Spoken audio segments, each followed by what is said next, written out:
The train lit up like a Christmas tree. The power was back on.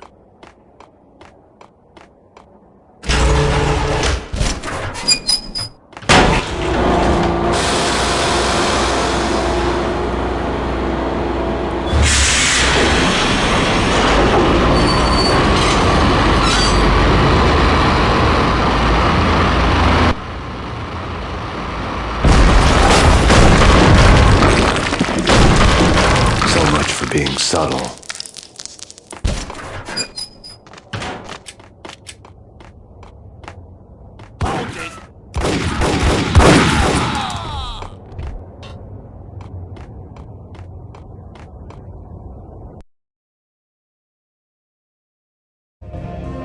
The rusty door led to an abandoned part of the station, closed off since the early 40s. One way or the other, I was going to find out.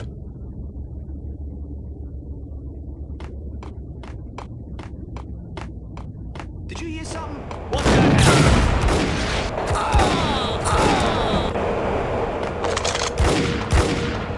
Yo!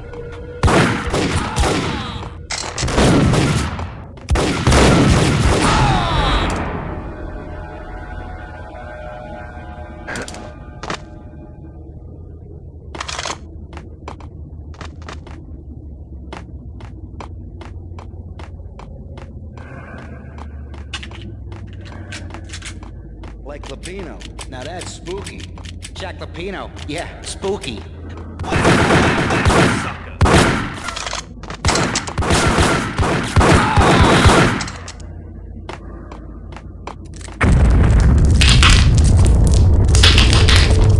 What the hell was that? Hold on here. Give me the detonator. What are you talking about? The detonator. I thought you'd bring it. You were supposed to bring it. Yeah, right.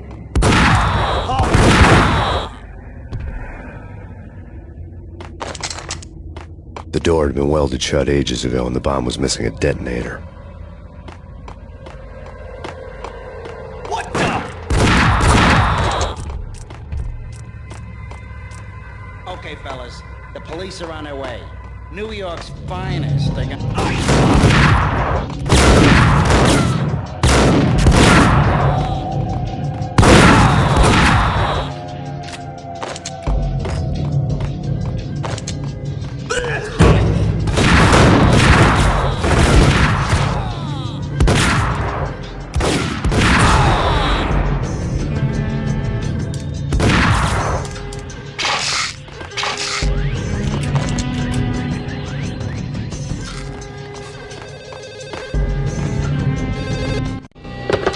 We come to you now live from the crime scene. Who is this? Right back at you. This is Deputy Chief Jim Bravura from the NYPD. You are to cease your criminal activities and surrender immediately. Sure thing, Jim. Me and the boys have been talking and everyone's real sorry. They'll never do it again. Who the hell is this? Being placed at the scene of a bank robbery wouldn't have tipped the odds in my favor.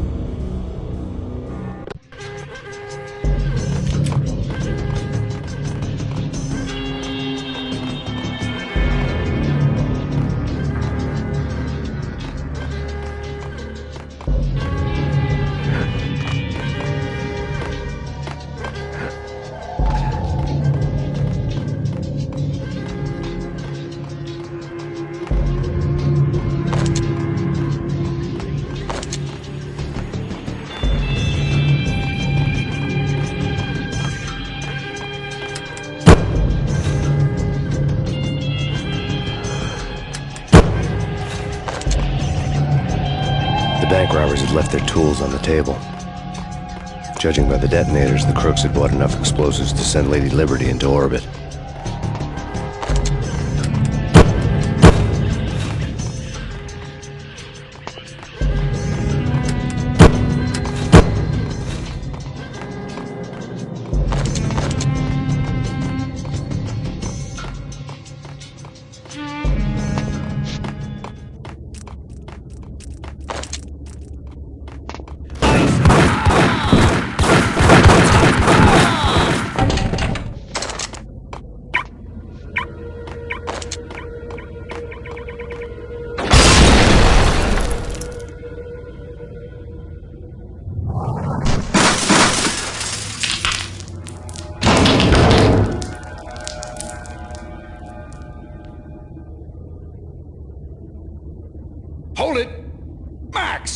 Jesus, you almost gave me a heart attack. I nearly shot you.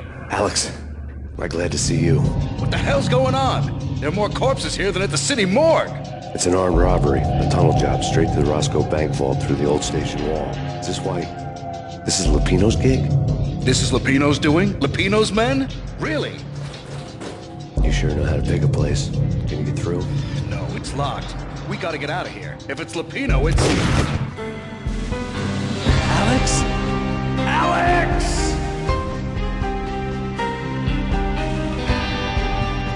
There was nothing I could do. He was dead. I could tell by the empty, accusing stare of his eyes. What?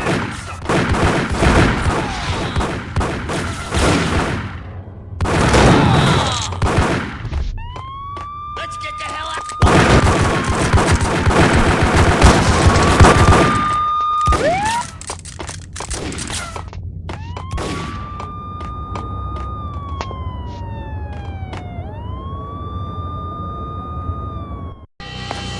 Alex had kept me relatively sane for the past 3 years. Now I didn't know how I felt. Somehow he had stumbled upon something big and ended up stepping on Jack Lupino's toes.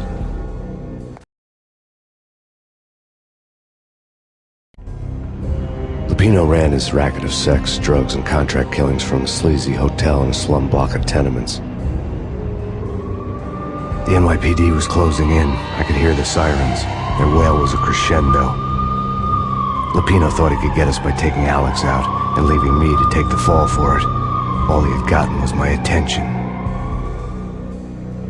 I went for the hotel first. It was a sad old thing with flickering lamps and faded colors, cheap mobster punks and tired-eyed prostitutes. I walked straight in, playing at Bogart like I'd done 100 times before. The place was run by a couple of murdering mobsters with shark smiles. The Finito brothers. Ladies and gentlemen, it's the pain in the butt. Pain to the max. You're killing me. Did you make that up yourselves or you get some wino downstairs to come up with it? Don't answer that. A rhetorical question. I got something for the boss. Lupino around? That kind of depends on who's asking. A friend or a junk squad plan. Don't answer. It's one of them, how do you put it, rhetorical questions. Lupino ain't here, but he says bye. Lupino wasn't in his cheap hotel. Instead, I ran into the Finito brothers. My cover had been blown. The door slammed shut behind me. And then I was dodging bullets like raindrops. Pain in the butt. Ha-ha! Pain to the max. Junk squad thing. Gotta take you to Marble City.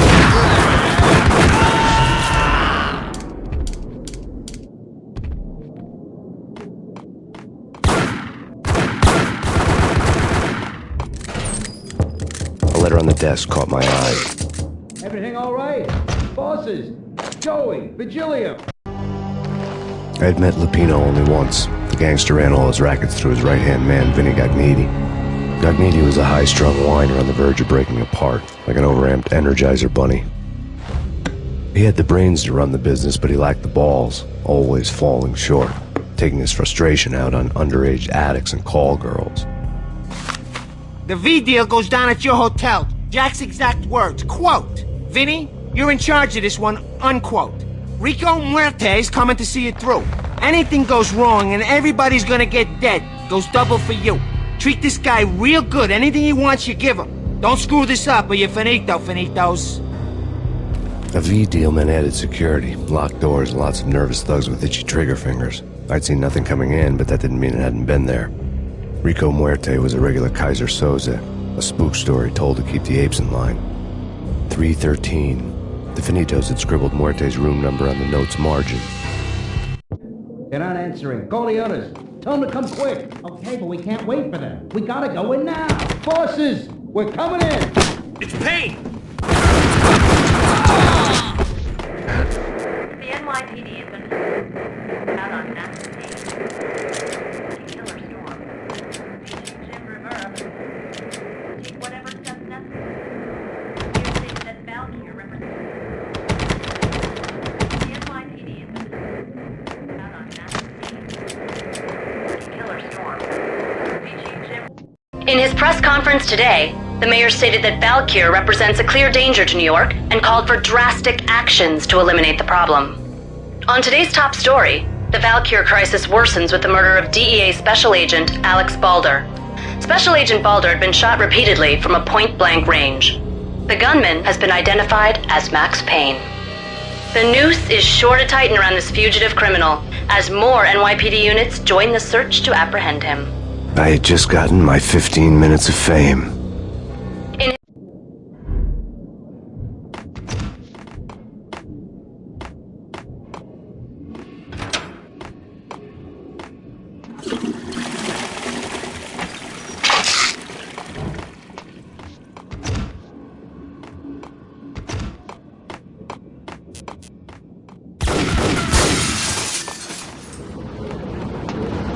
Yeah, something's wrong with the bosses. Payne's there.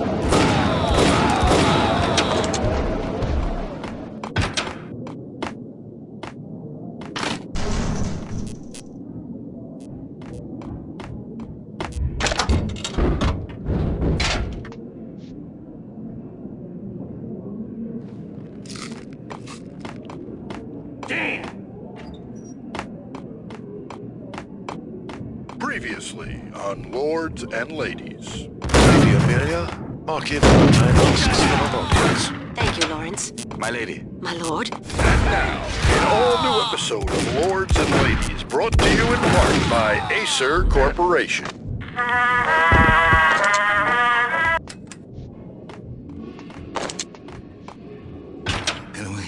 V-head junkies could go off without a warning. I had to be careful.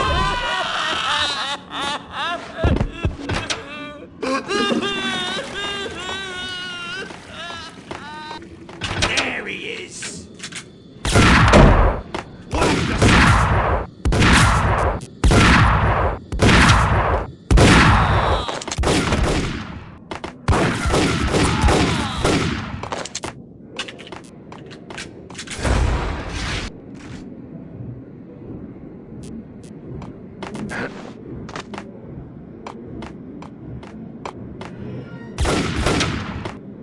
Piece of crap.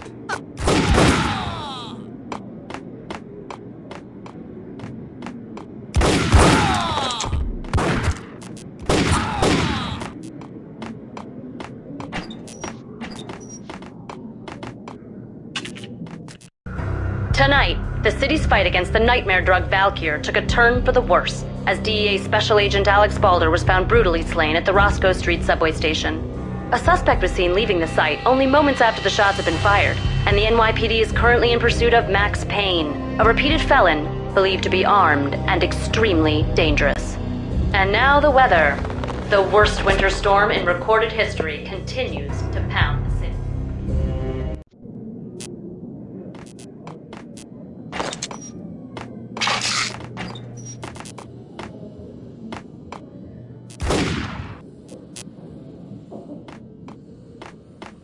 This party had been dead for a while. I couldn't say I was sorry I'd missed the show.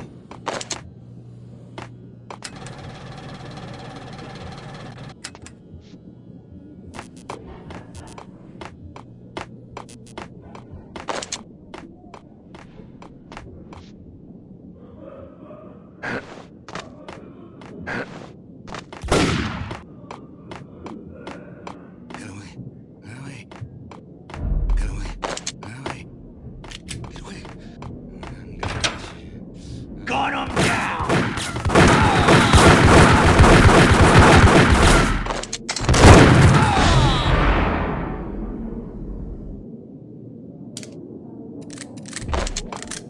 I found Muerte's room. Muerte had received a letter.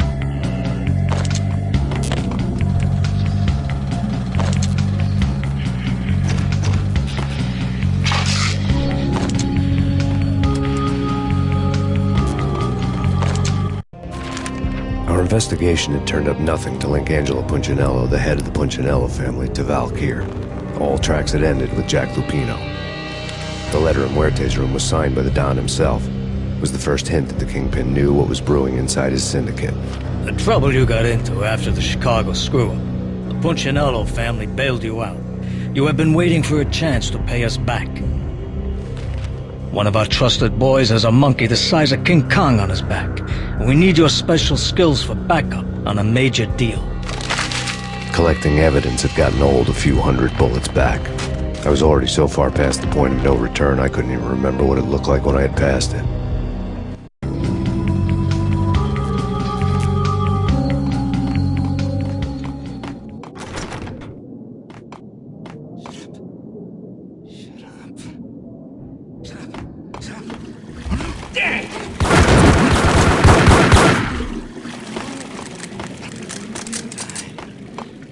You're gonna die. You're gonna die. Did you hear something?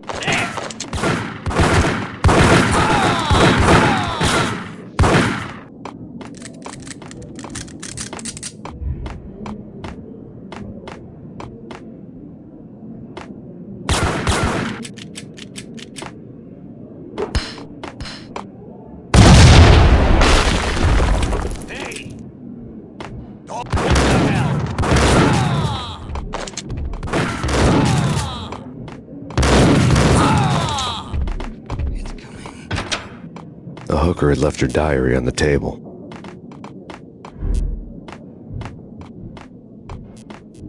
The diary belonged to a hooker named Candy Dawn. The read would have made a vice cop blush. Had talks with the mystery hag over the phone again. Sent her the latest One-Eyed Alfred tape. As long as the hag keeps paying for the tapes, the old man could come every day for all I care. She had a nice sideline, making secret X-rated flicks of her clients and selling them to the highest bidder. It would get her killed if her V-fix for the day didn't do it first.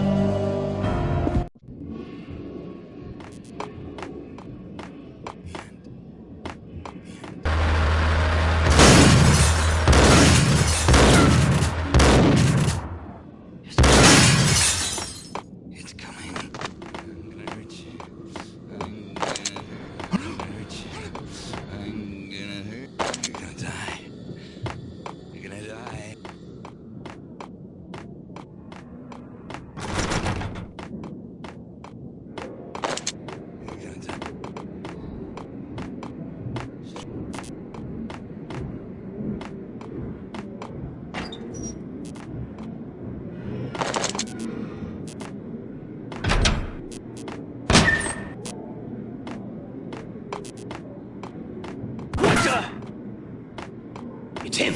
Hey, yeah.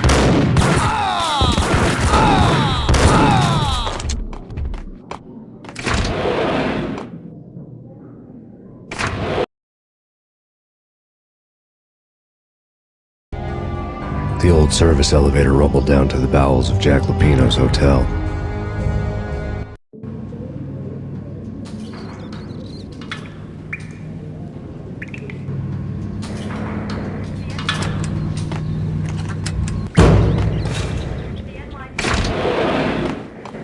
It was freaking crazy. Whack the sucker.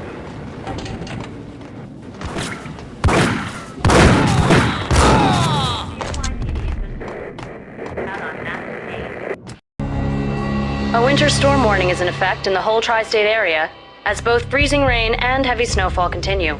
Many roadways are already closed, and people are advised to stay indoors. The severe blizzard has ravaged New York for 3 days now, with no end in sight. We'd been snowed from the start in the Valkyr case. The forecast said there was plenty more where that had come from. But the snowbound city was on my side. Less chance of innocent bystanders getting caught in the crossfire.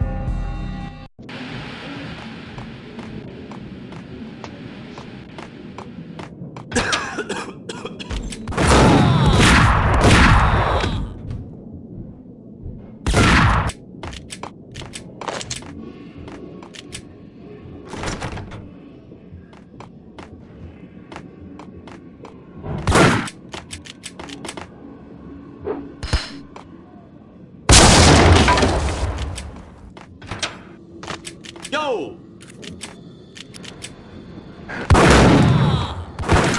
Exhibit number 1, a newspaper. A dead man tied to a chair lay on the boiler room floor. Captain Baseball Bat Boy has an unbeatable track record in superhero death matches. But a 6-pack of root beer gets me every time. The murder weapon was a baseball bat, now lying in a pool of drying blood next to a newspaper folded open on a Captain Baseball Bat Boy comic strip. Take vampire movies. Why are they always set in LA or Mexico?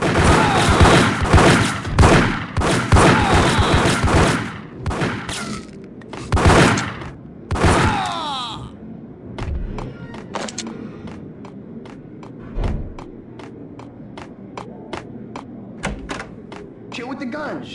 Trust me, you don't want to piss Muerte off. Gentlemen, let's do business. Green for green. Cheers at Green-Eyed Angels.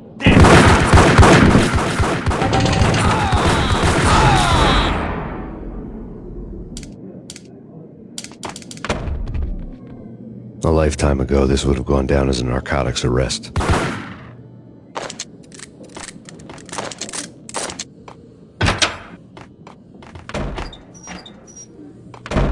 There was a key on the table.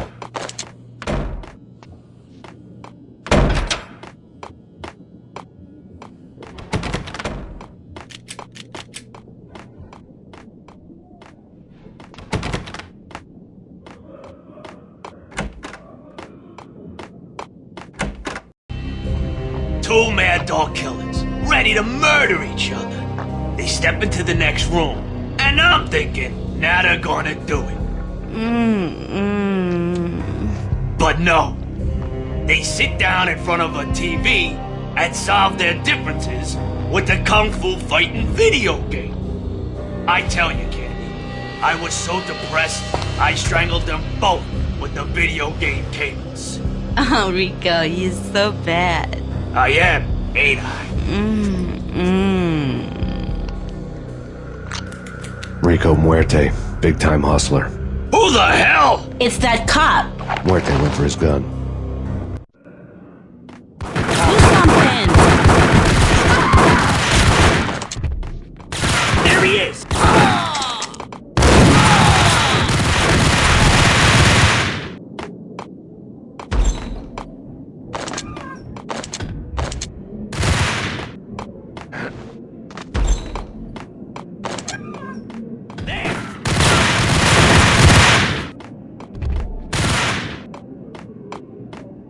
The antique switchboard was still in use. There was an old telephone switchboard in the back room of the reception area, the kind that made phone tapping child's play. It wasn't hard to picture a fat pimp sweating with headphones on, listening to his hookers talk dirty and fake orgasms over a web of party lines, the blood veins of New York. Right now there was a different set of moans and groans going on. Boss, Cornelia, this Max Payne. He came, started capping us. He killed him. Are you freaking kidding me? He's just one lousy cop. You better be freaking kidding me. Whack him. What's the freaking problem? Hello? Answer me. Hello? The word was out. A deadly virus released into the city's corrupt circulatory system. Something wicked this way comes. Max Payne at large.